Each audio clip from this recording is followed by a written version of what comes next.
ahora y vemos por ahí un poquito, hacemos un repaso del proceso analítico de jerarquías, vemos los puntos más relevantes y si tienen consultas.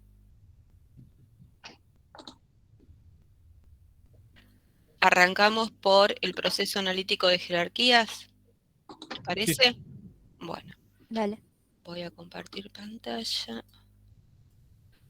Igual como siempre, es una explicación rápida del método, ¿no? Toda la parte de teoría previa la tienen que mirar ustedes.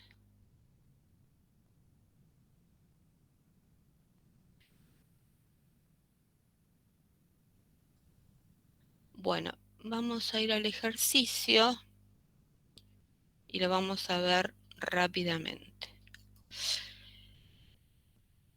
Bueno, vamos a ver primero las fases.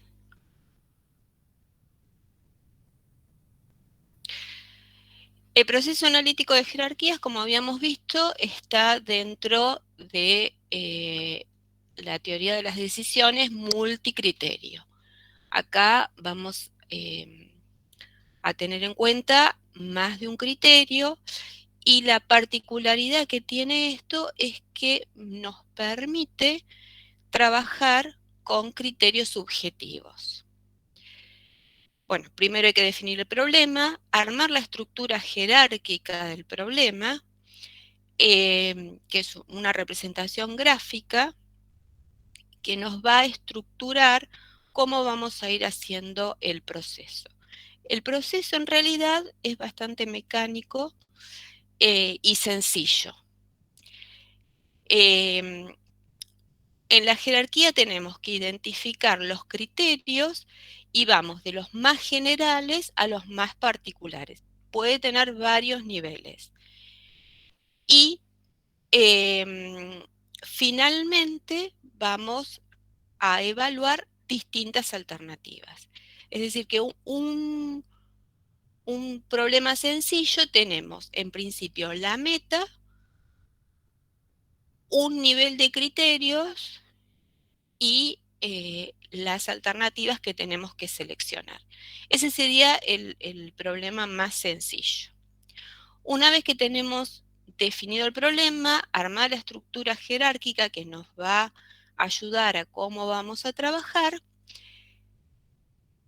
se establecen preferencias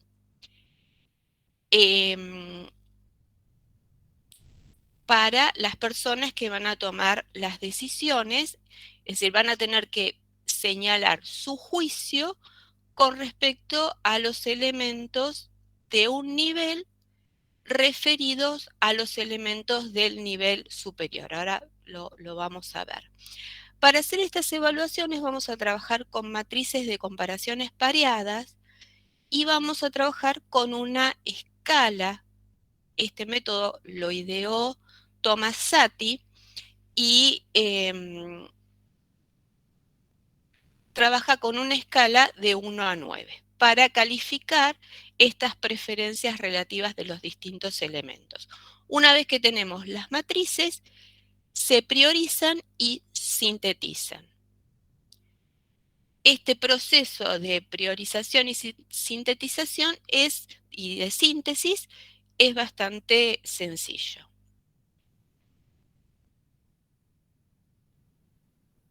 Acá vamos a ir a un ejemplo. Un señor que tiene que seleccionar 3 autos, es decir, nuestras alternativas, tenemos que seleccionar un auto y tenemos 3 alternativas. Y tenemos diferentes criterios, porque hace un estudio y evalúa distintas características. Finalmente, lo que decide elegir, después de mirar todas estas características, decide hacer su elección respecto al precio de compra, la autonomía, la comodidad y el estilo. Entonces, nuestro ejemplo, en este caso, el árbol, eh, la estructura jerárquica se va a componer, es un ejemplo sencillo que tiene 3 niveles. La meta global es elegir el mejor automóvil, que va a evaluar distintos criterios como precio, autonomía, comodidad y estilo. Y para cada uno va a evaluar las 3 alternativas que tiene. Esta estructura jerárquica no siempre tiene que estar completa, puede ser que algunas ramas, es decir, esto es la mínima configuración que podemos tener, pero podemos tener subcriterios, por ejemplo, eh, no sé, en la comodidad que tengamos 2 subcriterios. Entonces, vamos a evaluar esos subcriterios respecto a la comodidad, que era lo que decíamos. Nosotros siempre hacemos una comparación respecto al nivel inmediato superior. Entonces, lo que vamos a hacer es comparar las matrices de comparaciones pareadas. Se van a armar de la siguiente forma. Vamos a armar una matriz de comparaciones pareadas respecto a estas 3 alternativas, comparándolas de a pares respecto al precio. Estas 3 alternativas respecto a la autonomía, estas 3 alternativas respecto a la comodidad y estas 3 alternativas respecto al estilo. Y después estos 4 criterios respecto a la meta.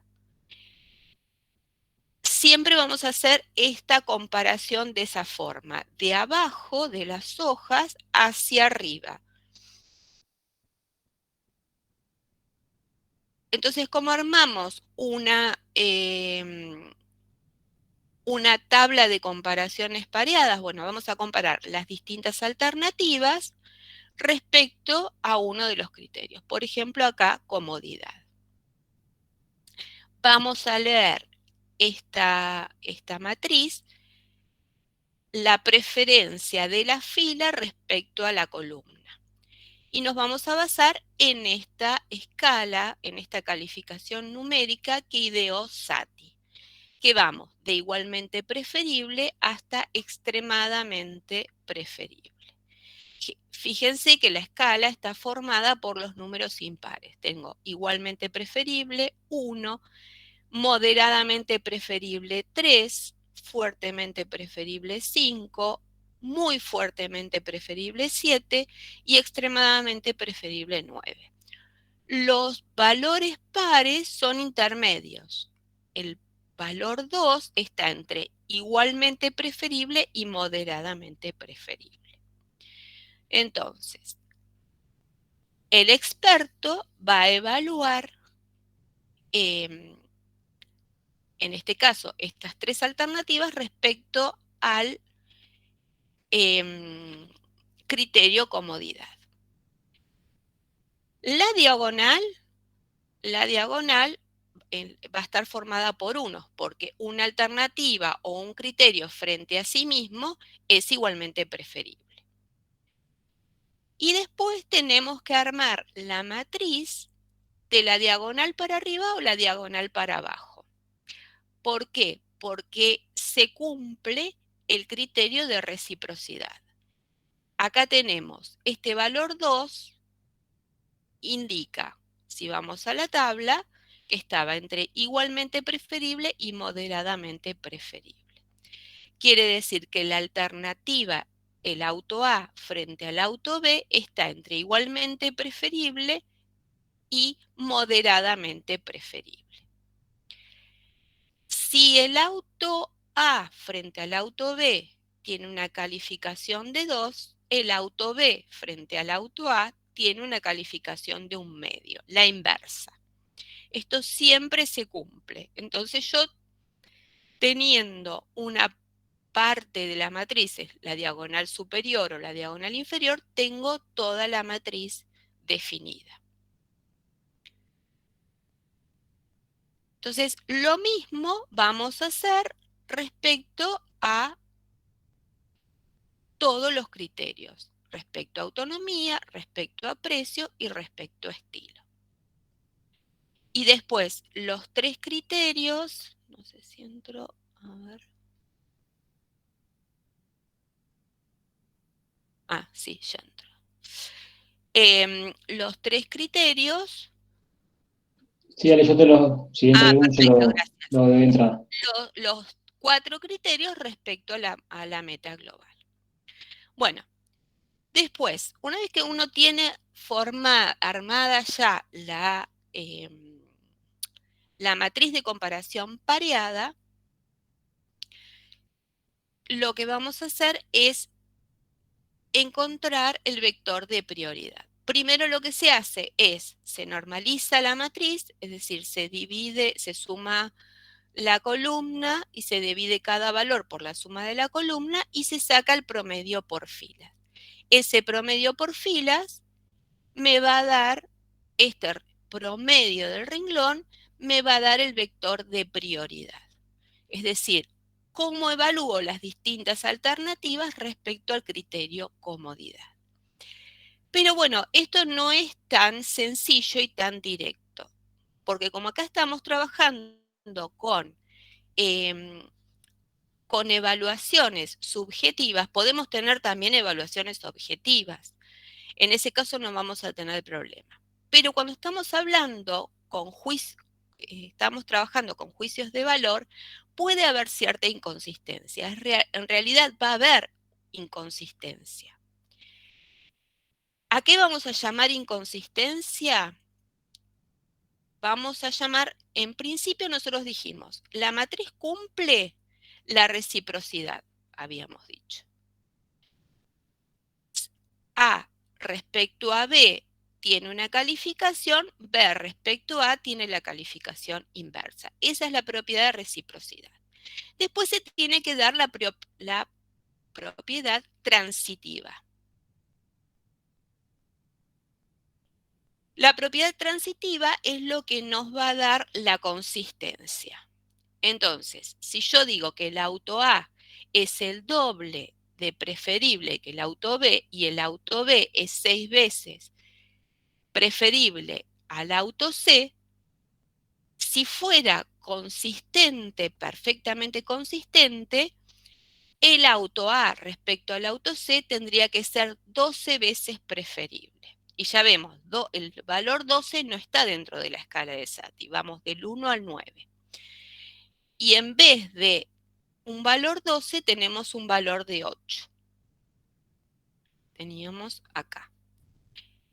Habíamos dicho, si el auto A respecto al auto B es 2 veces y el auto B respecto al auto C es 6 veces, tendría que tener un valor A respecto a C de 12 veces y tengo un valor de 8. Es decir, no voy a tener una consistencia perfecta. Y tengo que evaluar si esa inconsistencia que tengo la puedo aceptar o no. Entonces, para cada matriz, una vez que uno arma la matriz, tiene que evaluar la consistencia. Para evaluar la consistencia, que es la propiedad que nosotros decíamos transitiva, A y J por A, JK tiene que ser igual a A y K. Entonces, para ver si esa inconsistencia que yo tengo la puedo tolerar, vamos a armar un test de consistencia. Y esto parte de sabiendo que una matriz perfectamente consistente, la matriz normalizada, si la matriz A fuera perfectamente consistente, la matriz normalizada nos daría columnas iguales. Y esas columnas serían igual a este vector WI, que es el vector de prioridad. Es decir, yo primero armo la matriz, encuentro el vector de prioridad. Una vez que encontré el vector de prioridad, lo que voy a evaluar la consistencia para ver si ese vector de prioridad lo puedo aceptar o no. Si no me diera que esa consistencia es tolerable, no es que tiro el problema a la basura y digo, esto no tiene solución. No, lo que tengo que volver a plantear la matriz. Una vez que yo logro una matriz consistente, puedo aceptar ese vector de prioridad. Y lo que vemos acá, bueno, a partir de esto, que la matriz normalizada de una matriz A perfectamente consistente me da una matriz que tiene columnas iguales, trabajándolo matemáticamente, llego a esta expresión. Si A es consistente, A por este vector W es igual a N por W. Esto después mírenlo. ¿Y qué es matemáticamente W y N? W es el autovector y N es el autovalor de esta expresión. En base a esto, nosotros decimos, bueno, para que no vamos a trabajar con W porque no tenemos un valor W, porque la matriz E no es consistente. Nosotros, ¿cómo vamos a estimar este W? Como vimos recién, primero normalizamos la matriz y después, una vez la matriz normalizada, tomamos el promedio por fila. Entonces, este W, porque si nosotros vemos acá, tenemos la matriz normalizada, volvemos a la matriz A desde la matriz normalizada, y acá, haciendo A por W, encontramos que esta cuenta nos va a dar N por W. Es decir, en toda la fila, W va a tener el mismo valor, si fuera perfectamente consistente. Pero nosotros, al no tener una consistencia perfecta, estimamos ese W a través del promedio. Entonces vamos a trabajar con el promedio. Y se tiene que dar esta relación, que A por el W promedio va a ser igual a un N máximo. Este N máximo va a ser mayor que el N, que el autovector, por W promedio. Cuanto más cercano sea este N máximo a N, me va a dar más consistente la matriz. Y vamos a calcular a través de esto una relación de consistencia, que es un índice de consistencia respecto a un índice aleatorio. Este índice aleatorio se obtiene trabajando con matrices generadas aleatoriamente. Este valor es un dato. Lo que vamos a calcular nosotros es este índice de consistencia para calcular la relación de consistencia.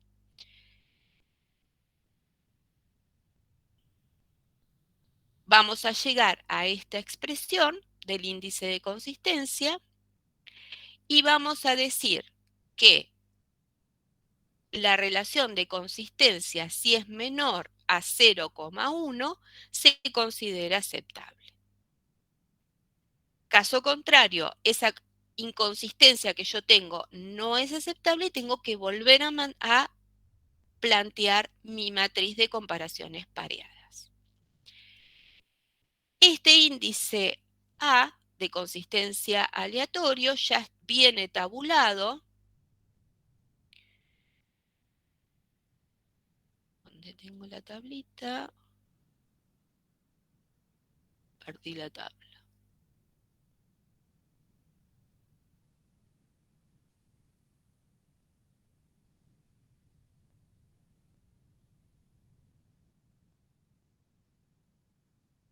Ah, lo tengo acá en el... Acá. Fíjense que acá tenemos una tabla o también se puede trabajar con esta ecuación. Vamos a analizar un poquito a ver qué nos dice esta tabla. como siempre, nosotros vamos un poquito a ver qué información nos dice. Fíjense, para n igual 2 no tengo un índice aleatorio de consistencia. ¿Por qué? Pregunto.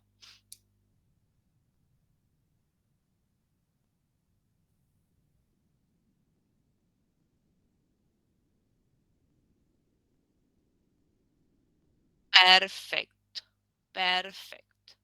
A partir yo si tengo una matriz de comparaciones pareadas con 2 elementos, es consistente, aunque esté trabajando con un criterio subjetivo.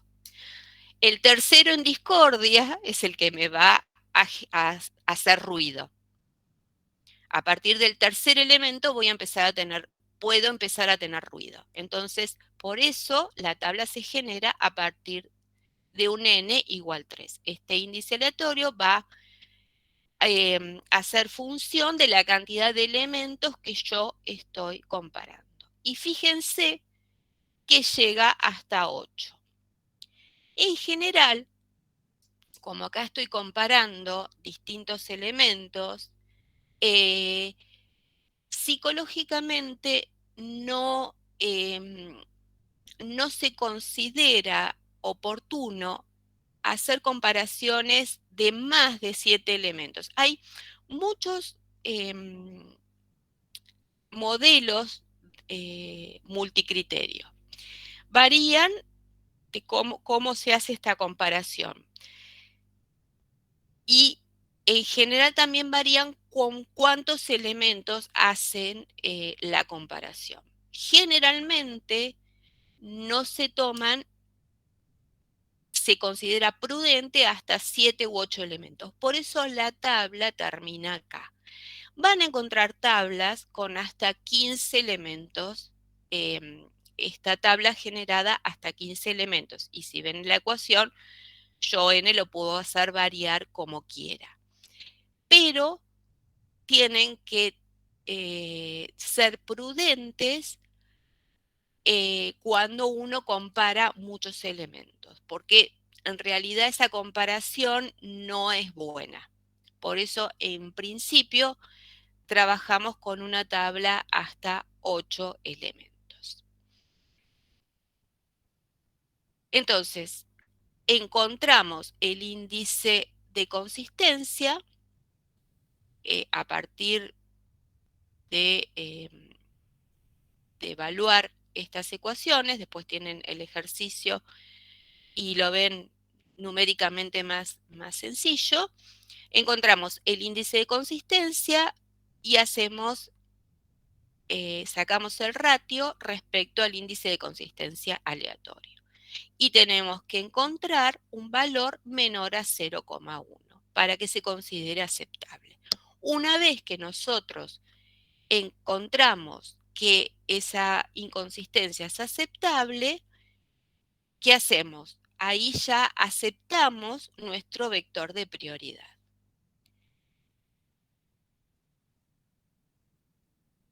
Una vez que tenemos el vector de prioridad aceptado, bueno, hacemos lo mismo para todas las matrices de comparación. Acá teníamos una matriz de comparación por cada criterio, es decir, que tenemos 4, más una matriz de comparación de los criterios. Tenemos 5 matrices de comparación.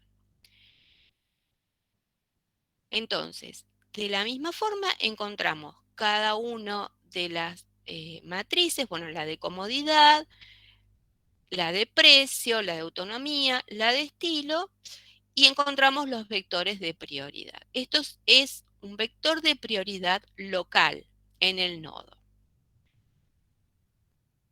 Hacemos lo mismo para los criterios, la comparación de los 4 criterios respecto a la meta en este caso. Si tuviéramos subcriterios, evaluaríamos, por ejemplo, que tengamos un subcriterio respecto al estilo, ese subcriterio se va a evaluar se van a evaluar, si nosotros respecto al estilo tenemos 3 subcriterios, esos 3 subcriterios se van a evaluar respecto al estilo. Lo que yo les decía, que la jerarquía no tiene que estar totalmente completa. Si yo estoy abriendo un subcriterio para estilo, no quiere decir que todos tengan subcriterios. Puedo armarlo para uno, para algunos, para todos o para ninguno. Pero siempre voy a estar evaluando respecto al escalón inmediato superior. Bueno, de la misma forma que armo la matriz de comparaciones pareadas para las alternativas, armo la de los criterios, evalúo consistencia, encuentro el vector y lo que vamos a hacer es una composición de las prioridades. Nosotros tenemos para cada criterio la prioridad de las distintas alternativas y además tenemos la prioridad de cada criterio. Entonces, lo que tenemos que hacer nosotros para cada alternativa es una suma ponderada. Por ejemplo, para el auto A vamos a ver el peso que tiene el precio por el peso del precio frente al resto de los criterios, más el peso que tiene frente a la autonomía, el auto A, por el peso de la autonomía respecto al resto de los criterios, lo mismo con la comodidad, que es lo que vamos a tener acá. La prioridad global para el auto A es lo que veíamos recién. Para cada uno de los criterios, la prioridad del auto A respecto al resto de las alternativas por el peso de los criterios, que no es otra cosa que una suma ponderada. De esta forma encuentro este vector de priorización, en este caso global.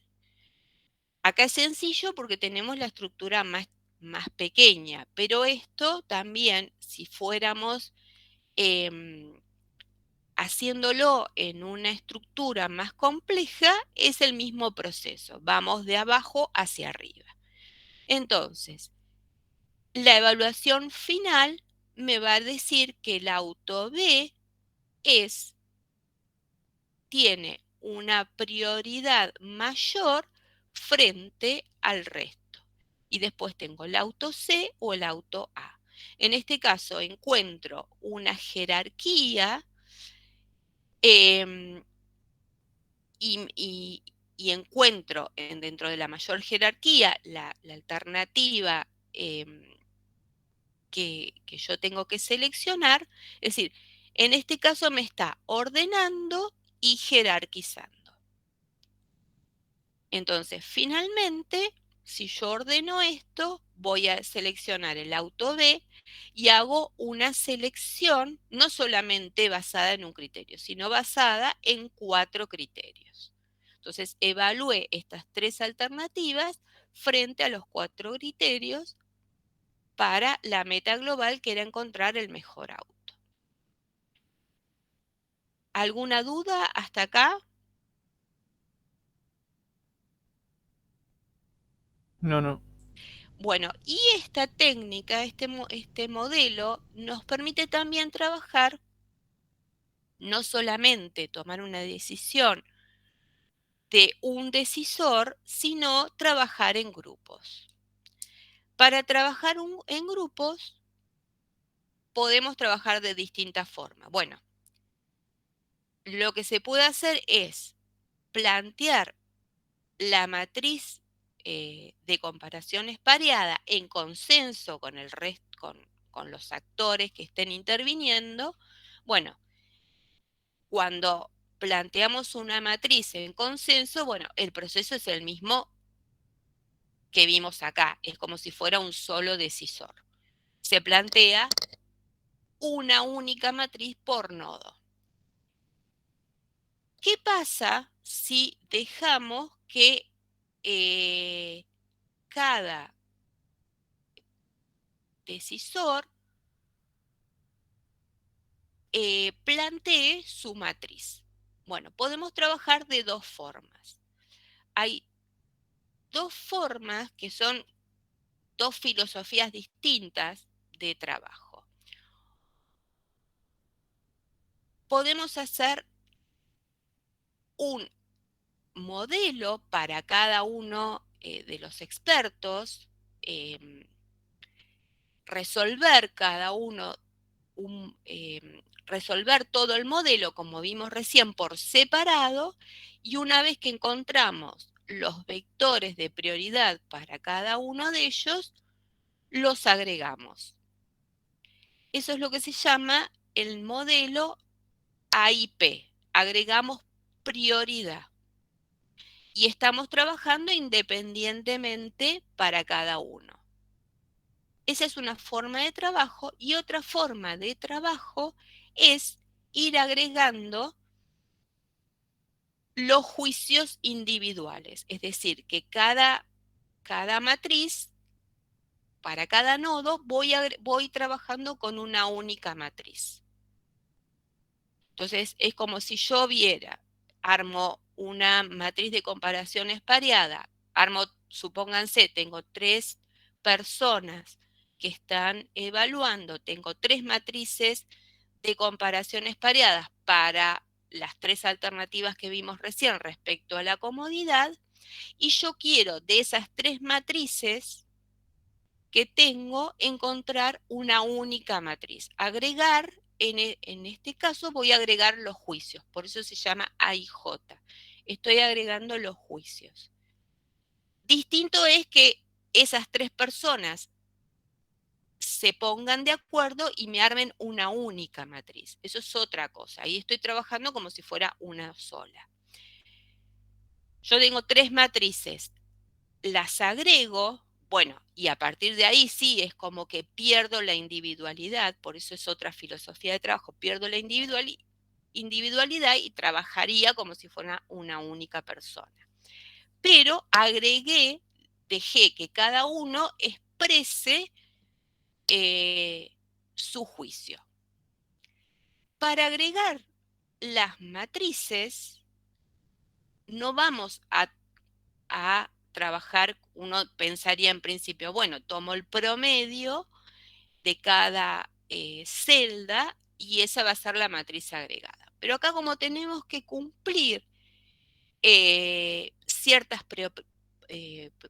propiedades que tienen las matrices, que vimos, la propiedad de reciprocidad y la propiedad de transitividad, sobre todo la propiedad de reciprocidad, entonces vamos a trabajar, en vez de con la media aritmética, con la media geométrica. Entonces las matrices en cada nodo se van a agregar con la media geométrica. Una vez que tenemos todas las matrices agregadas, trabajamos y obtenemos un solo modelo, un único modelo. Y utilizamos la media geométrica. En el AIP, que lo vimos recién, podemos agregar estas prioridades con la media aritmética o la media geométrica.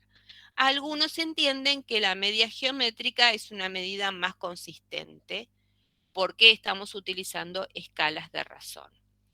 Pero en este caso se puede agregar con media aritmética o geométrica sin ningún problema.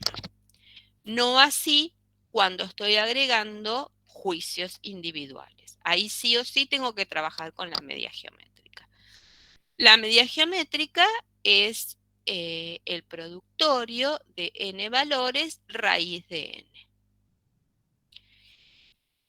Y esto no tiene más ciencia que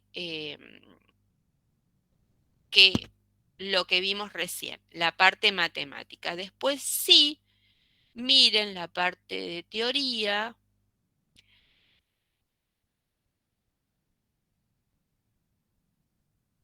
La parte inicial.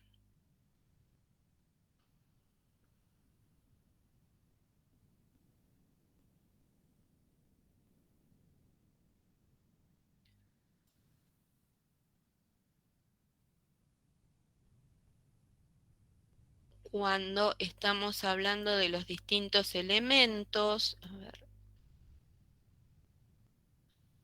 No, acá. Esto es importante, los conceptos básicos de la decisión multicriterio discreta, cuáles son los elementos que me forman la decisión multicriterio discreta y sobre todo esta parte, porque los criterios en realidad yo primero defino atributos, es decir, características, propiedades de cada elemento. Pero para que estos atributos tengo que agregar una información relativa para que se transformen en criterios. Y lo importante acá es estas propiedades que deben seguir los criterios. Exhaustivos, deben considerarse todos los criterios necesarios que permiten evaluar las alternativas, coherencia, es decir, que las preferencias globales de un decisor deben ser coherentes con las preferencias de cada criterio. Si yo tengo dos alternativas que tienen la misma evaluación, son indiferentes frente al decisor, pero la mejora en la evaluación con respecto a un criterio implica que esa sea la preferida. Y sobre todo, la redundancia, que si bien es una propiedad deseable, no es esencial, pero que cuando uno define criterios, tiene que tener en cuenta esto. ¿Por qué? Porque si yo estoy estoy evaluando dos criterios que son redundantes, le estoy dando más peso a ese criterio. Le estoy dando mayor importancia a ese criterio. Porque es como cuando, llevado a programación por metas, que nosotros normalizábamos cuando teníamos diferentes órdenes de magnitud para no dar mayor importancia a un objetivo frente a otro. Si yo acá el mismo criterio, estoy evaluando el criterio con dos atributos, pero que me están evaluando lo mismo, le estoy duplicando el peso a ese criterio. Por eso tengo que tener en cuenta esto, que no sean redundantes. Así que esto es importante. Pero es una técnica muy, muy sencilla de trabajar. Hay software específicos, pero uno lo puede hacer en una planilla Excel tranquilamente y ya tenerla armada para distintas matrices y se trabaja con facilidad. Lo más complejo es después, bueno, el cálculo, es decir, lo que es un poquito más complejo, la parte matemática de para evaluar la consistencia. Pero después es muy mecánico, muy sencillo, tiene muchísima aplicación. Después van a ver que en sus trabajos finales hay muchos que lo utilizan.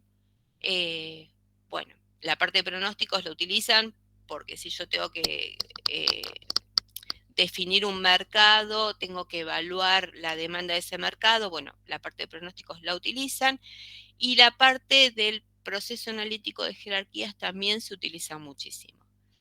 Si buscan trabajos, hay un montón de trabajos, porque ya les digo, nos permiten evaluar la parte subjetiva, evaluar en forma subjetiva los distintos criterios, y también podemos trabajar con una decisión individual o grupal. Bueno, dudas que tengan respecto al resto a este tema o al resto de los temas. Con esto ya cubrimos los temas que entran al parcial, la parte tanto de programación por metas y juegos la pueden trabajar desde programación lineal con Solver. No sé si pudieron trabajarlo con Solver. Igual el examen es en el aula, van a tener sí por ahí alguna salida, alguna pregunta de cómo ingresar los datos en el Solver y cómo leer los resultados en el Solver,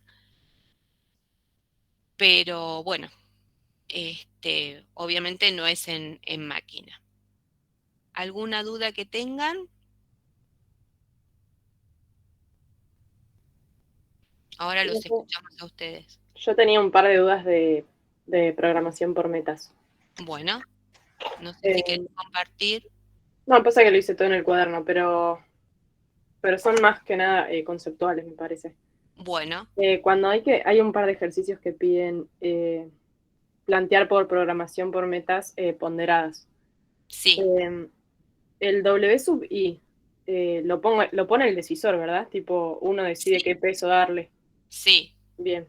En realidad, la prioridad se lo das con ese peso. El problema es, bueno, ¿qué peso le das? Bueno, Claro. uno le da un peso mayor de acuerdo al nivel de prioridad. No sabes si alcanza o no. Por ahí uno, si está trabajando, tendría que hacer alguna pruebita a ver, como un análisis de sensibilidad, a ver cuándo me ir cambiando los pesos y ver cómo funciona el modelo. Bien, pero eso es más fácil de hacer cuando, no sé, tenés 3 metas, por ejemplo. Después si tenés, no sé, 6 o 7, no es tan fácil de poner el peso, ¿no? Claro. Bien. El lexicográfico sí, ahí sí o sí te asegurás que la meta de prioridad, la prioritaria se cumple antes que el resto. Bien. Perfecto. Después tenía también para PMP, cuando plantea la función objetivo y está el target, el T sub I, Sí. dividiendo. Sí. Eso vi un par de ejercicios resueltos y como que lo tomaban de distintas maneras. O sea, ¿qué agarras como target en realidad? El target es el B sub I que ustedes veían en programación lineal. A lo que está igualado la restricción meta. Ah, bien. O sea, los coeficientes de esa ecuación. A lo que está del lado derecho. Ah, del lado derecho, ok. No, porque entonces está mal lo que vi. No, a ver. Ojo con lo que miran por ahí. Sí, por eso preguntaba. A ver, vamos. Es más, ya que está, les paso un chivo. Anda una planilla dando vueltas de metas y de AHP, que nosotros la descubrimos en el final del año pasado, en julio. A ver, si quieren usan lo que quieran, son libres de usar la herramienta que quieran. Yo también me bajo cosas de internet o lo que fuera, las uso. Ahora, está mal hecha, está mal programada. Les aviso porque cuando todo el mundo empezó a rendir el examen final, estaba mal y nos mandaban la planilla, empezamos a ver y descubrimos que las fórmulas estaban mal planteadas. En algún momento alguien tocó una celda o algo por el estilo y les quedó mal. Y todo el mundo resolvió la práctica y los finales con eso. Entonces, tengan cuidado de si van a usar una planilla de alguien, que no es de ustedes, de revisarla, que esté bien. Está bien, porque después no hay discutida, ¿eh? Si resuelven mal, digamos, bueno, si ustedes usan una herramienta que no conocen y no verificaron, es responsabilidad de ustedes. Está bien, pero eso les va a pasar no solamente acá en la facu, sino en cualquier lado. Siempre que uno se baja algo de otro lado, tiene que verificar que esté bien programado, que funcione bien. Es parte del trabajo que hacemos como ingenieros para usar la herramienta. Sí, van a encontrar libros que están chequeados, que están publicados, que tienen algún error, porque también encuentran y más algo que hacen ustedes. Sí, hay carpetas, hay, bueno, esta planilla que detectamos y ustedes la toman como si fuera ley. Entonces tengan cuidado. Bueno, para normalizar yo lo que puedo usar es el TI, que el TI es este valor, el valor a donde está igualada la meta. Ah, perfecto. El B sub I, pero esperemos un cachito. El B sub I de una ecuación normal. Bueno, acá lo llamamos target u objetivo, porque es lo que yo estoy persiguiendo, pero no deja de ser otra cosa que el B sub I que veían ustedes en programación lineal. ¿Qué ocurre? Que este B sub I, este TI puede ser 0. Entonces yo no puedo estar evaluando, no puedo dividir por 0. Entonces puedo trabajar con otras constantes de normalización, como puede ser la norma euclidia o sumar en valor absoluto. Y ahí sí, estos son los coeficientes tecnológicos de la ecuación. En vez de usar el target de la ecuación correspondiente, voy a usar los coeficientes, los A y J de la ecuación correspondiente. Ah, perfecto. Y, por ejemplo, si en una me da igual a 0, esa ahí lo tendría que normalizar, pero si en otra de las ecuaciones es distinto de 0, ¿uso el target o también tengo que normalizar? No. Si vos vas a armar una función, si vos vas a armar en programación por metas ponderadas, yo armo una única función. Bien. Entonces no puedo estar normalizando por un lado con el target y por otro. No. Perfecto. La constante de normalización tiene que ser la misma. Genial. Sí, perfecto. Gracias. Lo que pasa es que lo más fácil es el target. Sí. Lo más fácil y directo es el target. Cuando es 0 no lo puedo usar y busco alguna de las otras dos. Si ustedes quieren normalizar por cualquiera de las otras dos, es válido cualquiera, porque en realidad la función de normalización la estoy logrando de cualquier forma. Lo que pasa es que el target es el más utilizado porque es el más sencillo. Claro. Buenísimo. El problema es que no siempre lo puedo usar, por eso existen las otras dos. Bien. Pero si ustedes quieren normalizar siempre por la norma euclidia, bueno, normalizan siempre por la norma euclidia y listo. Claro. Genial. Pero siempre tiene que ser lo mismo. Bueno, buenísimo, gracias. Una consulta, ya que están ahí dando vuelta con ese tema. ¿Siempre es necesario normalizar? A veces sí, a veces no. ¿Y por qué se normaliza? ¿Cuáles son las condiciones para normalizar?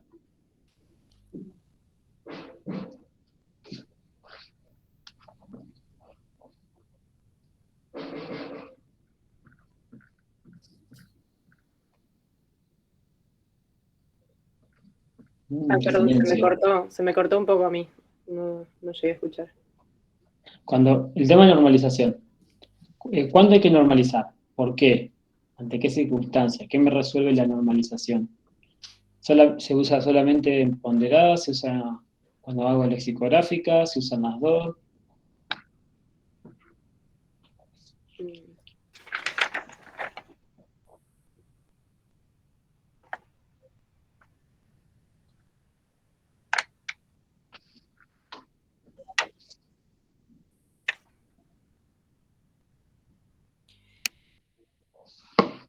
En la ponderada se hace siempre porque como estás poniendo en un funcional... No le diga. Claro, pero no es por la propiedad. La propiedad arquimediana me dice que siempre voy a encontrar un número real. Si yo tengo un número real, siempre va a haber un número real mayor a ese. No se cumple esa propiedad cuando estoy en la lexicográfica, porque estoy diciendo que la primer prioridad es siempre va a ser prioritario, no voy a encontrar, entonces no se cumple esta propiedad que no voy a encontrar un número real mayor, no. Por eso, pero eso es por cómo son los métodos, no por la propiedad arquimediana. Piensen, ¿por qué estoy normalizando?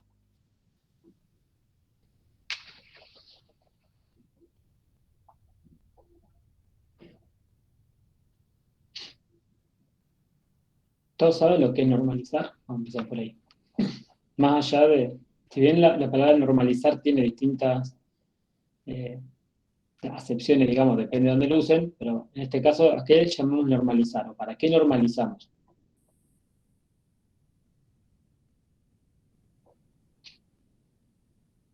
¿No normalizaba en el caso que tuviera distintas magnitudes o distintos tipos de unidades? Bien, esa es la respuesta. Distintas magnitudes y o distintos tipos de unidades. ¿Está bien? Las dos cosas. Entonces tienen que ver, cuando hacen es, si tienen que hacerlo por magnitud, lo tienen que hacer por unidades o lo tienen que hacer por ambos. ¿Está bien? Se hace una sola normalización igual, si es las dos cosas. Pero, digamos, cualquiera de las dos cosas que le pase, tienen que normalizar. Ustedes no pueden mezclar unidades, digamos, el viejo dicho, no puedo mezclar pera con banana, y tampoco puedo comparar dos unidades que son, no sé, una en milímetros y la otra en kilómetros. ¿Está bien? Porque estoy dando, en sí lo que estoy haciendo es, si no aplico, si no normalizo, por ejemplo, vamos a suponer que tengan dos desviaciones, una que está expresada en milímetros y otra que está expresada en kilómetros, por ejemplo. ¿Bien? Con números parecidos, no sé, 2 3 milímetros y 2 o 3 kilómetros. ¿Qué problema hay si yo hago eso, resuelvo esa programación? Una función objetivo que tenga esa diferencia entre las dos magnitudes. Y le va a dar más peso a alguna que a otra. O sea que lo que estoy haciendo indirectamente, ¿qué es? Si no normalizo. Como que le estás dando más peso a una. Estoy ponderando. Eso, ponderando. Estoy dando una ponderación, digamos, pero no es querida. O sea, yo no quiero que esa variable vaya más o menos, o no en principio. ¿Está bien? Entonces, solo por haber una diferencia de magnitud, estoy generando una ponderación que no sé si la quiero o no. Bien, es una consecuencia, o sea, la ponderación es algo que me ayuda a ajustar mi problema y a dar prioridades. Si yo no normalizo, estoy indirectamente dando prioridades que yo no sé si quiero. Entonces ahí es el problema de la magnitud. ¿Está bien? En ese caso, es por eso que yo debo normalizar. Y en el otro caso, más claro, si yo tengo 2 kilómetros más 3 litros, estoy en problemas. ¿Está bien? Entonces tengo que unificar unidades. Es más fácil de entender, pero el otro, bueno, digamos, el por qué se hacen las cosas, la idea es que ustedes entiendan el por qué hacemos las cosas. ¿Está bien? Sí, genial. Y en programación. Sí, dime. Y en programación por metas ponderada, como en el mismo funcional tengo todas las metas, lo más común es que uno lo tenga que normalizar sí o sí. En la ponderada. Entonces, en la ponderada siempre voy a tener que normalizar, porque en un funcional tengo varias cosas sumadas entre sí. Y en la lexicográfica,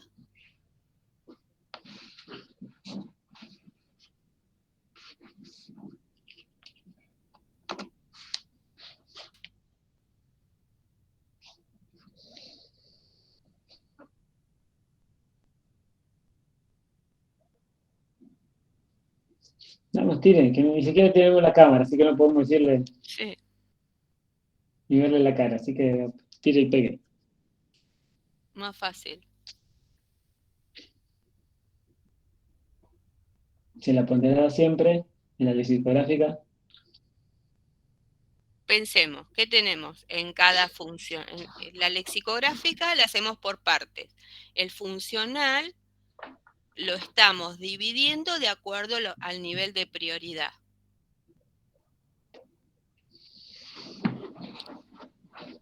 Si yo en un mismo nivel de prioridad estoy evaluando una única meta, ¿voy a tener que normalizar o no?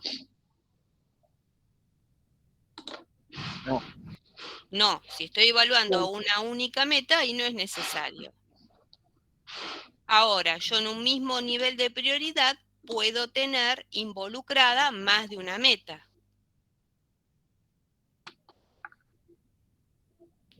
En ese caso sí tendrías que normalizar, ¿no? Claro, si yo tengo involucrada más de una meta y estoy trabajando con distintas unidades, lo mismo, con distintas unidades y o distintos órdenes de magnitud, tengo que normalizar. Lo que pasa es que en la lexicográfica generalmente en los niveles de prioridad tengo una meta o dos metas, que capaz que a veces esas dos metas están evaluando lo mismo en el mismo nivel de prioridad. No es necesario normalizar. De última, uno, si ante la duda, normaliza, a lo sumo está trabajando al divino botón, pero se asegura que está trabajando bien.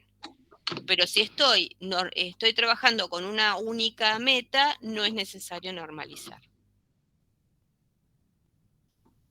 Esa es la idea.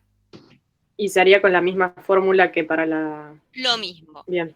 La diferencia acá, que si yo en un nivel de prioridad puedo normalizar con el target y en otro nivel de prioridad que no puedo normalizar con el target, quiero normalizar con la euclidia, puedo, ahí sí, porque los funcionales los estoy partiendo, son independientes. Ahí sí podría trabajar, porque lo que me va a evaluar es ese modelo en ese modelo en particular en cada uno de los pasos. ¿Se entiende? Sí, sí, perfecto. Cuando yo tengo una lexicográfica, cada nivel de prioridad es una programación por meta por sí misma, digamos. Entonces puede valer ahí adentro todo lo mismo que se ve en, digamos, una ponderada. Claro. Ahora tengo que ser coherente dentro de ese modelo. En ese modelo tengo que usar la misma constante de normalización, el mismo criterio.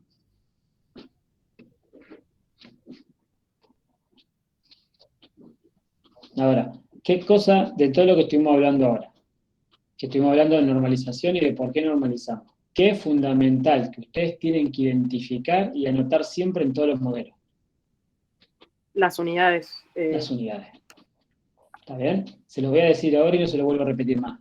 Las unidades. No ponen las unidades, son candidatos al fracaso, de una. ¿Está bien? Fíjense que si vieron todos los exámenes que hay online en todos lados, les dice, ponga las unidades, ponga las unidades, ponga las unidades. No las ponen, y más allá de un capricho nuestro, es donde ahí empiezan a pifiarlo. Porque tienen que saber qué unidades tiene cada unidad. Primero, para entender, pues ustedes definen las variables que van a ser las variables decisionales de su problema. Y esas variables decisionales y las unidades que tengan las restricciones les definen cuáles van a ser las unidades que van a tener las D. Y en función de eso, ustedes definen si normalizan o no, por ejemplo. Entonces, es fundamental que ustedes entiendan las unidades. Y otra cosa, tienen que fijarse, que hacen a veces lío, cuando plantean las restricciones, sea una restricción común, o sea, una restricción estructural, o sea, una restricción meta, tienen que verificar que les dé las unidades. O sea, que yo tengo, no sé, 2x más 3y igual 70. Tengo que fijarme cuál es la unidad de X, cuáles son las unidades de Y, cuáles son las unidades de los coeficientes que acompañan a cada lado, y la multiplicación de esas unidades, del coeficiente de una variable por la variable, tiene que darme el mismo que el target. Tiene que ser la misma unidad. Porque muchas veces empiezan a hacer cosas y después vos ves que le pone litros y en otro le queda litros por hora, entonces la misma unidad, la X o la Y, en algunos lados queda definida, tendrá que ser litros, en otros litros por hora, en otros litros por segundo. Entonces tienen que tener en cuenta eso. También las unidades son fundamentales. Como cuando trabajaban en programación lineal, que se cumple lo mismo, la restricción es adimensional en sí. Exacto.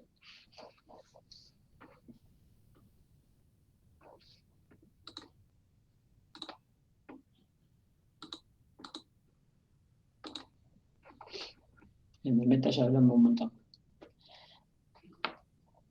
Y de HP. Bueno, con meta le cuento, miren, ayer, estaba trabajando con Yo, bueno, trabajo como consultor para varias empresas y en una de las que estoy ahora está uno de los chicos que fue alumno mío hace poco, que entró a trabajar de jefe de producción.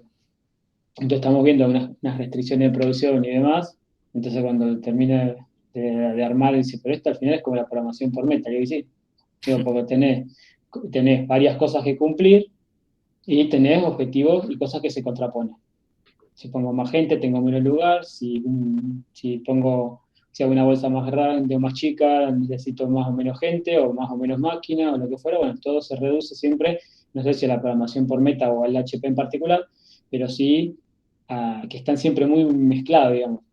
Porque la programación por metas me da más como la dimensión del problema. Es decir, che, tengo estas cosas numéricas para resolver. En cambio, el HP me trae la posibilidad de evaluar la subjetividad, porque estaba él, que quería decidir, estaba yo, que tenía otra forma de pensar el problema, y estaba el dueño, que tenía otra forma distinta de pensar el problema. Entonces ahí, ante distintas variables que se contraponen, que es lo que pasa normalmente, nunca hay una sola variable para resolver, sería genial, o no, porque si no, ustedes no tendríamos trabajo, si fuera tan fácil resolver las cosas. ¿Está bien? Y también hay 3 puntos de vista distintos, y cada uno prioriza su punto de vista. ¿Está bien? Entonces la HP y la programación por metas trabajan bastante de la mano, aunque no aplique la técnica, digamos, los conceptos que implica, que es lo que nosotros también queremos que se lleven ustedes, que es que estas herramientas, más allá de que la puedan usar o no, este tipo de cosas son las que pasan realmente en la industria. Hay que tomar decisiones todo el tiempo, hay que basarse en datos, hay objetivos que cumplir, hay objetivos contrapuestos, ¿bien? O cosas, actividades que se contraponen, ¿bien? Y aparte hay puntos de vista distintos, con lo cual cada uno toma la decisión que más le convendría a uno. ¿Bien?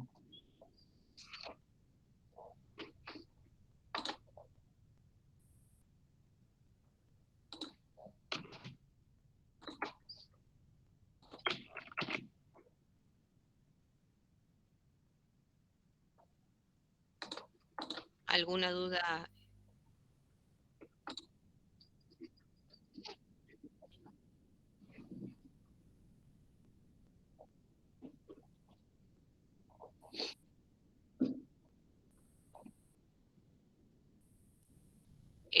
Sí, lo podés combinar, a ver cómo se les ocurre lo más fácil de combinar. ¿Cómo se les ocurre?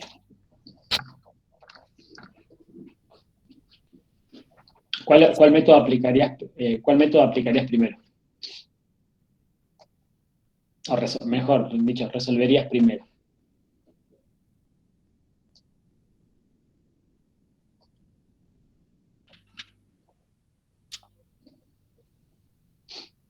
Está bien. Y si yo tengo, por ejemplo, lo que yo te decía, ayer queríamos resolver un problema y había 3 personas distintas queriendo plantear el problema, con distintos objetivos.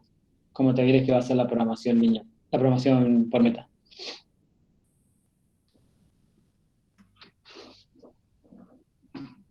¿No habría que sacar primero el HP para ver la prioridad global y después la programación por metas? No sé, eso se me ocurre. Porque el vector de prioridades de HP, ¿para qué te serviría? Y te va a dar a qué darle más hincapié, tipo qué variables te van a importar más. Tal cual. También vos llegar a un consenso, ¿está bien? Porque básicamente lo que hace el HP, el vector de prioridades, es tomar las decisiones de todos con sus subjetividades y demás y expresarla en un valor numérico estableciendo una prioridad, que sería teóricamente como si todos, lo que pensaríamos todos juntos, ¿está bien? Agregado por lo que sea, por el método que sea, por AIJ, AIP o todos juntos resolviendo el mismo problema, ¿está bien? Pero ya tengo una prioridad más que sale digamos, de los tomadores de decisiones. Y después sí, ya podés hacer algo más técnico como la programación por metas, que ahí no hay mucha posibilidad de decidir. ¿Está bien? O sea, lo que hay que hacer ahí es meter, resolver el algoritmo y ver qué da. Bien, pero la subjetividad y demás vos se la agregás a la programación por meta a través del vector de prioridades que te puede dar, o las prioridades para resolver las metas, o te puede dar la ponderación. Depende de cómo lo quieras plantear.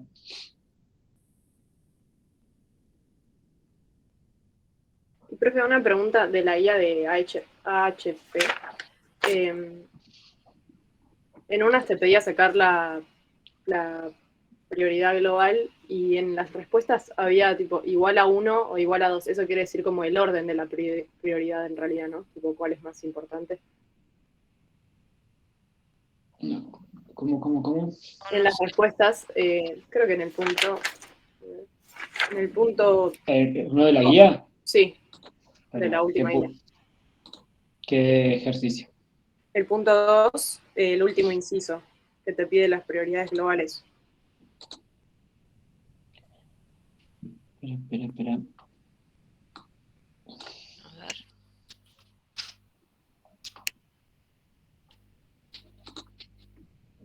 Pone prioridad CCC igual a 1 y prioridad SRI igual a 2, pero sería como, es más importante la primera, ¿no? ¿Eso en qué guía? En la de AHP. HP. Sí.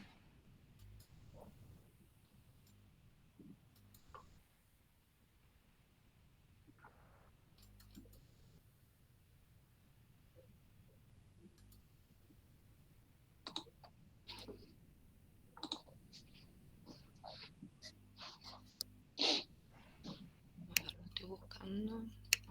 Estoy abriendo yo la guía. ¿El ejercicio 4? No, el 2.4. Claro, que está, la respuesta dice prioridad para M igual 1, prioridad para E igual 2. Es el Sí. orden. El orden, claro, pero yo había sacado por eso, yo había sacado una prioridad y me había dado 0,61, pero que eso era la mayor, digamos, y por eso sería el 1. Espérate, ese es el 6. A ver.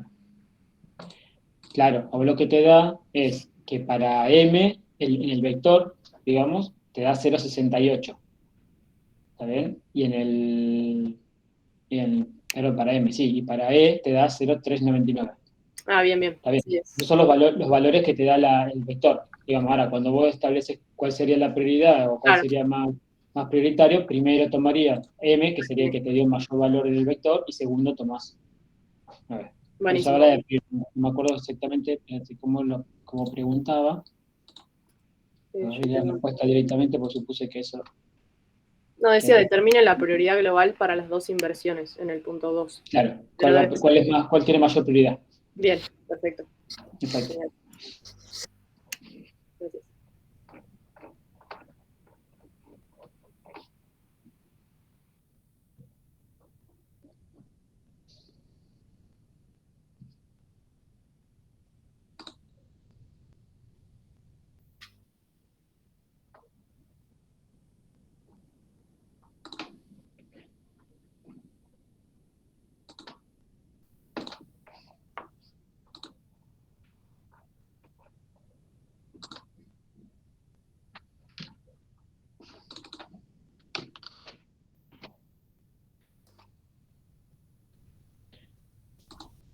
¿Alguna otra duda?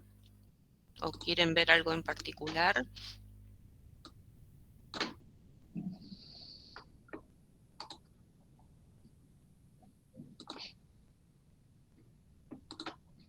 Si nos vemos lo de los trabajos. Bueno, Pregunten algo más, yo mientras voy levantando todos los trabajos y los vemos todos juntos.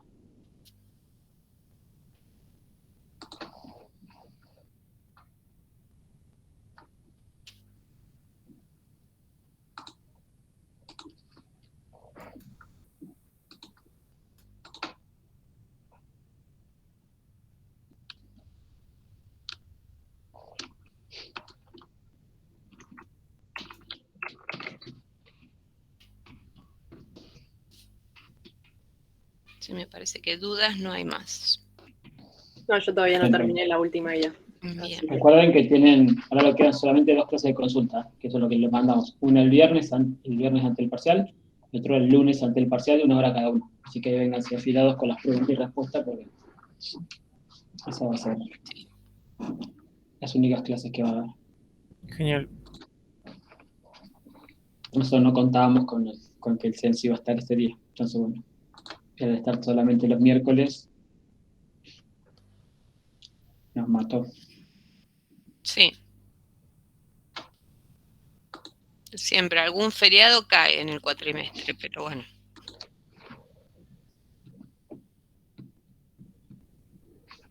Lo que pasa es que como teníamos pensado trabajar en el laboratorio, entonces decíamos, bueno, trabajamos en un único día y me echamos laboratorio con aula. Así que bueno. Perdimos. Menos mal que reservamos el aula. Que vos me dijiste reservarla para las 4 horas. Yo te dije no, porque es una burrada, pero no, reservarla para las 4 horas. Bueno, menos mal. Por las dudas.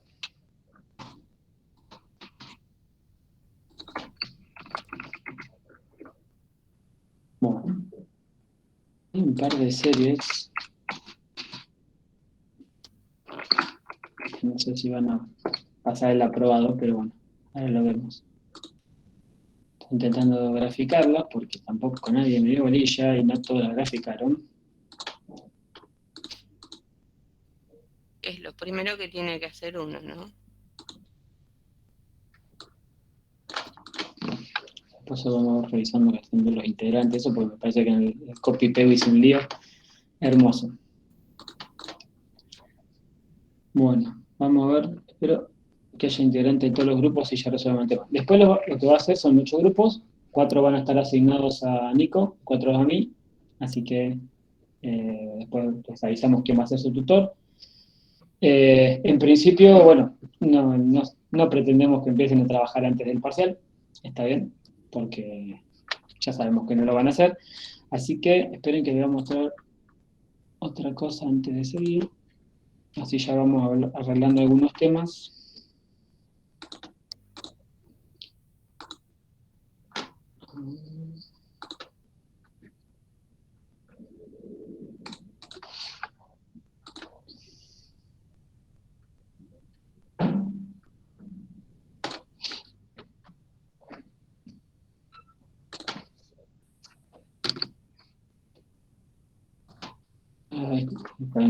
¿Se está viendo o no? Ahí se empieza. Ahora. Bueno, básicamente, este es el calendario, ¿ven? Lo que queda, estamos hoy acá. 18. Ah, se fue 3 meses adelante. Ahí va. Estamos hoy 18. Bien, ya el censo. Acá tenemos el otro feriado. El 14 es el parcial. Bien. Y nos queda el mes de junio. Acá tenemos el parcial, está acá. Tenemos el 8 de junio la primera consulta del trabajo. El 15 de junio va a ser la segunda consulta para el trabajo y el recuperatorio del segundo parcial. Esperemos que nadie lo necesite, pero bueno, está la fecha ahí. Después tenemos la última consulta antes del parcial, perdón, antes de la entrega del trabajo, que va a ser el 22, y el 29 es la fecha que ustedes tienen para entregar. O sea, una vez que pase la consulta del 22, tienen una semana ahí para entregar ustedes sin consultas más, ya para resolver los temas. ¿Bien? Como pueden ver, tienen 4 semanas para resolver el trabajo, cosa que antes no pasaba, porque antes nosotros empezaban a hacer el trabajo, se daba después, porque el pronóstico era el último tema que se daba, por eso lo pasamos adelante. Y bueno, tienen 4 semanas.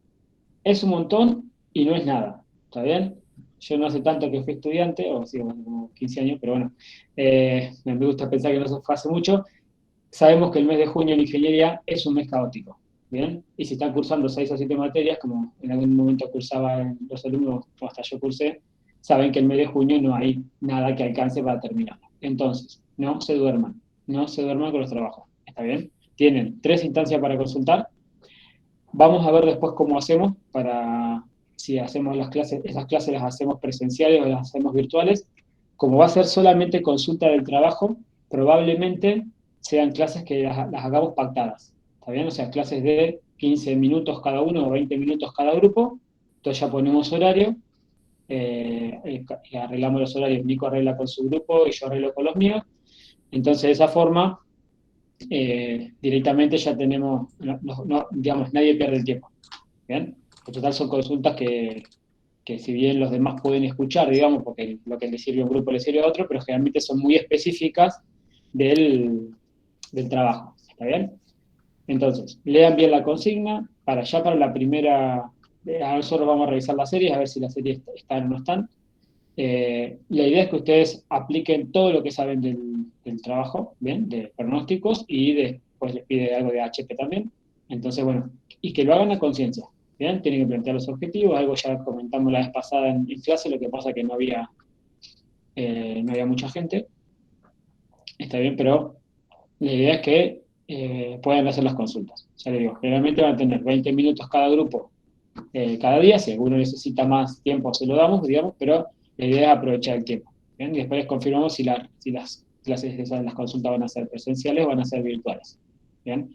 Eh, a priori yo le diría que podrían llegar a ser virtuales porque acá hay que mostrar mucha serie y eso, entonces si ustedes quieren irse con la computadora, como han hecho hasta ahora en la facultad, lo vemos allá y si no lo vemos acá. ¿Está bien? Después solo lo coordinamos. Ahora tienen prioridad para el tema del parcial. ¿Está bien? Pero no le pierdan pisada. Son 3 clases para poder consultar. ¿Bien? Eso respecto de de las fechas.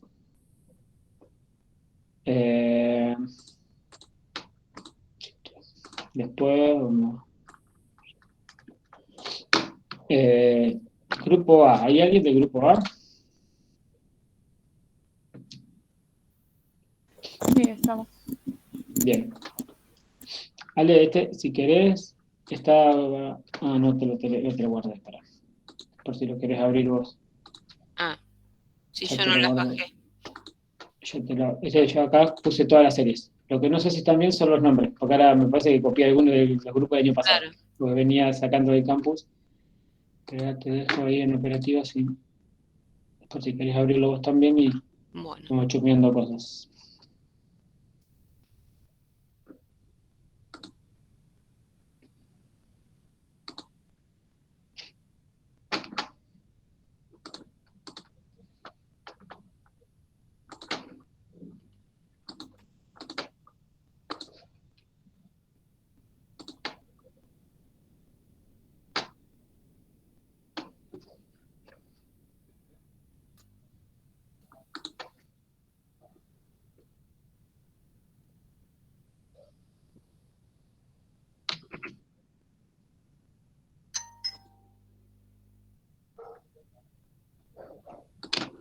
Dentro de trabajo práctico integrador, te quedó como series grupos. Ah, todavía para que no lo vea. No sé, ahí va a subir. Yo igual lo abro de otro lado, así que abrirlo tranquilo y...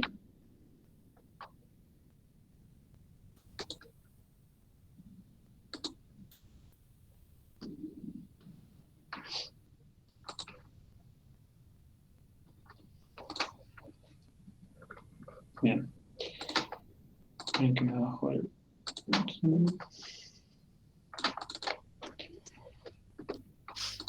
Sí, todavía Bueno, no me lo... No. mientras vamos viendo. Bueno, esta es la serie de grupo A. Es una serie de la cantidad... Ah, no entré al link. ¿Alguno me cuenta de los chicos del grupo?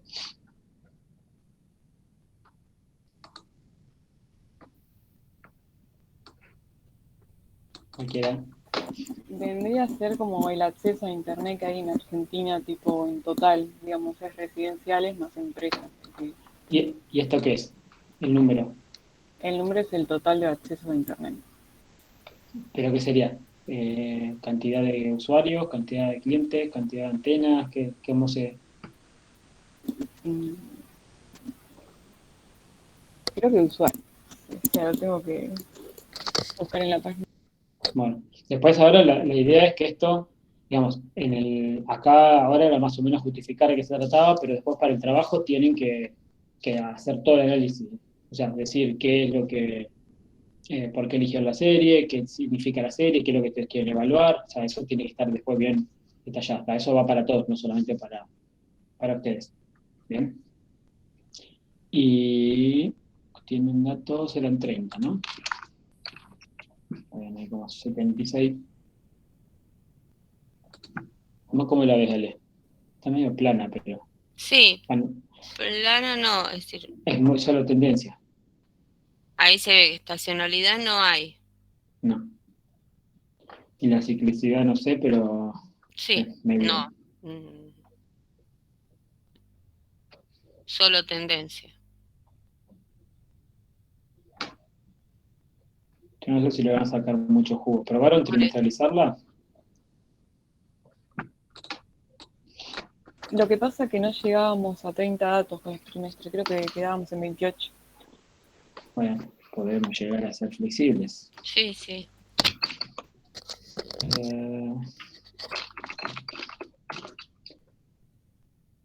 Hay que hacer Son tal- 3 años. No veo la carpeta, che. Bueno, no importa, lo veo desde acá. ¿No? No. En trabajo integrador. Sí. No, 2022 y O2 te pedí. no. Ah, para ver. Si no te lo paso por WhatsApp. Espera. Ah, capaz que en documentos de. No. No. Bueno, no importa, pero lo veo desde acá. Pues está trabajo práctico integrador. Sí, espera. No.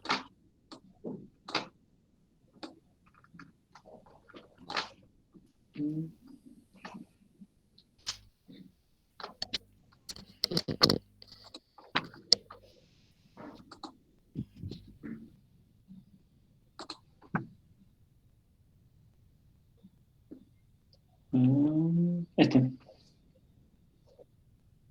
Ah, yo Este. buscaba una carpeta. No, dentro de trabajo práctico, de la carpeta de trabajo práctico integrado. Ah, no. Ah, ¿No un salió? Excel con todos los Un grupos. Excel. No, yo buscaba Sí. una carpeta con todas las series. No, por eso dije, los armé todos abajo así. Ah, listo, listo, listo. Ahora sí. Ahí está. Genial. Bueno. Prueben Sí, haciéndolo por trimestre, porque a ver si cambia algo, porque ahí solamente tiene igual no tendencia, no creo van a, que tenga que estacionalidad. cambia mucho. ¿No? Sí, ahí tendencia.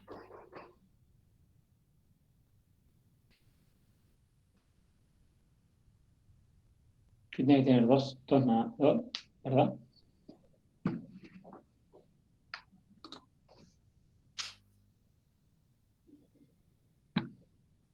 Sí, porque les va a quedar pobre, no van a tener mucho para hacer.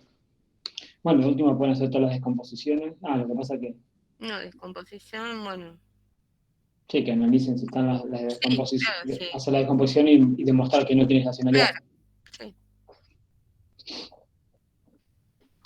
sí. Lo que pasa es que con trimestres nos faltaban 2 datos. Está bien, no importa, pruébenla No, no con importa, no. trimestralizándola. Ok. Hasta Igual 28 está bien igual. ahí hice el gráfico con trimestres y no queda mejor que eso. No, por eso, no. Debe quedar más plano. Más plano todavía, vos estás agregando. Claro. Y tiene. Sí, bueno, en principio lo que es, por ahí vean con Crystal Ball a ver qué método les da. Claro. Pero bueno, tendencia hay. Uh-huh. Y lo Y probé bastante. también con Crystal Ball y los métodos estacionales no Claro, No dan nada. entonces solo quedan los no estacionales. Sí, sí. Sí, pues en realidad lo que hay acá es una caída nomás, pero no es una marca de estación. Sí, no es un patrón que se repita. No. Aparte también por el tipo de problema. ¿Por qué la cantidad de conexiones a Internet en un mundo que se está digitalizando tendería a bajar? Eso también es lo que tienen que ver, que es hasta el 21. Lo que sí me extraña es que no haya más cantidad durante el 20 y 21 que no haya subido. Sí, Que no haya haya cambiado la pegado, claro, que no haya cambiado la pendiente. Fíjense que acá, si yo tiro una recta,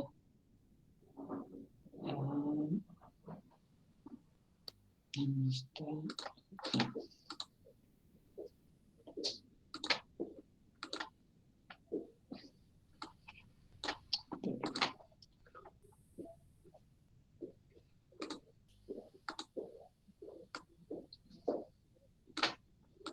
Fíjense que yo quiero más o menos una recta de pendiente acá. Si la continúo, la pendiente sigue más o menos igual. Yo lo que espera, o sea, eso también son cosas que te tienen que empezar a evaluar. ¿Qué esperarían? Y que a partir de por acá, que más o menos el año 2020, 2021, acá yo lo que esperaría que haga algo así, digamos, que pegara un salto más, un cambio de pendiente. ¿Por qué? Porque fue en la época de la pandemia donde todo el mundo tuvo que salir corriendo a contratar internet o a poner más puntos de internet y demás. Pero también es importante analizar bien exactamente qué es lo que significa esto. ¿Qué es cantidad de usuarios, cantidad de conexiones, cantidad de IP que se estaban dando? Bueno, eso investiguen bien, a ver, antes de ponerse a analizar la serie, porque siempre para saber, lo que decimos siempre, para saber qué vamos a concluir, necesitamos saber de qué estamos hablando. ¿Está bien? Esto, o sea, los primeros grupos la van a ligar más, pero porque todas las excepciones, todas las cosas que veamos, se las vamos a pegar ahora a los primeros grupos, pero no significa que ni los primeros ni los últimos, es más, vamos a ir salteando así, no, para que no zafen los últimos, ¿está bien? Pero la idea es esa, analicen bien qué significa y esas cosas. Que después hay un grupo interesante que me borró todos los datos porque no le gustaba, ese ya los voy a agarrar eso. Bueno, entonces, ¿qué hacemos? Al principio que quede. Y sí. Bien. Sí, pero tendencia ven que hay. O sea, le dejamos la serie, pero tienen que, ¿cómo es? Tienen que justificar muy bien todos los detalles técnicos de la serie, ¿está bien? Perfecto, profe. Gracias. Listo.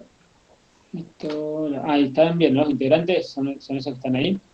Sí, somos las 5 que están ahí. Excelente. Vamos a la B. Acá, esta me encantó. Está hermosa. Yo quiero ver qué hacen acá. Bien. Cualquier parecido con la realidad. Acá algo explica, ya más o menos lo vi, es una serie de Bélgica. ¿Hay alguien del grupo B? Sí, acá estamos. Ok. Bien, a ver qué hacen. Me interesa saber a ver cómo resuelven eso. ¿Vale? Ok.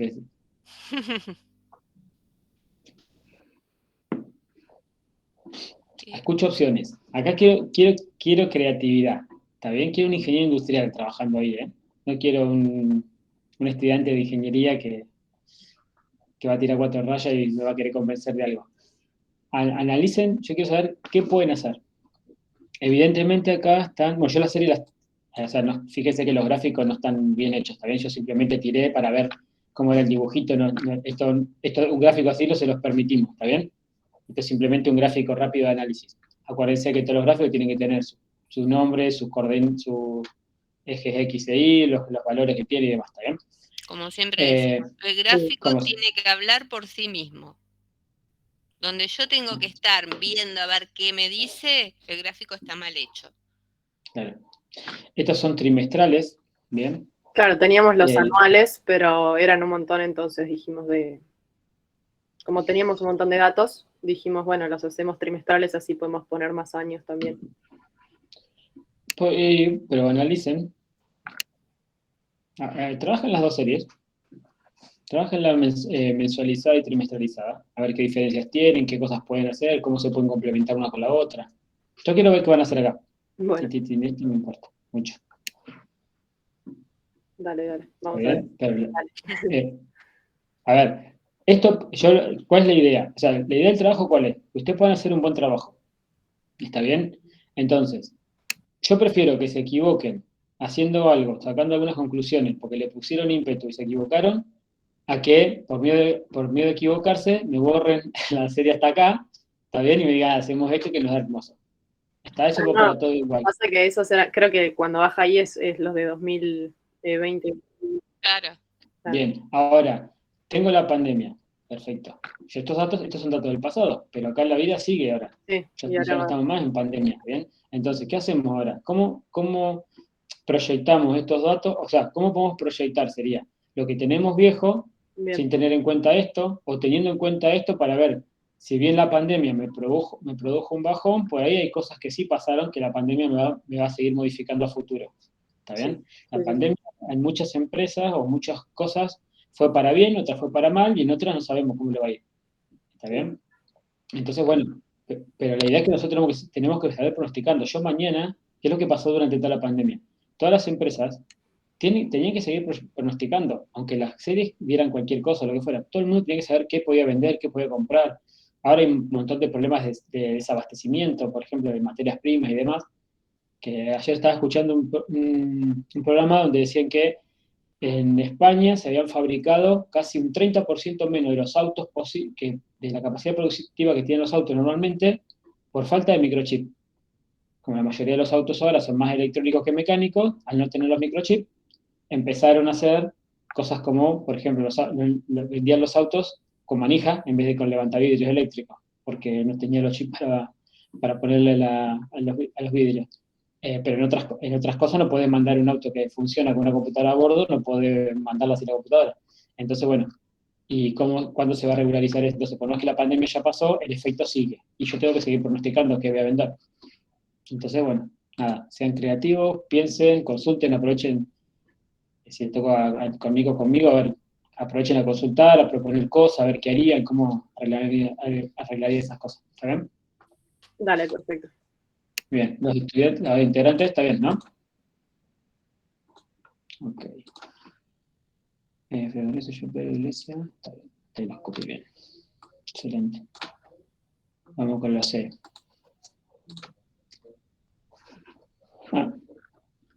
Una serie linda. Lo que no sé qué hicieron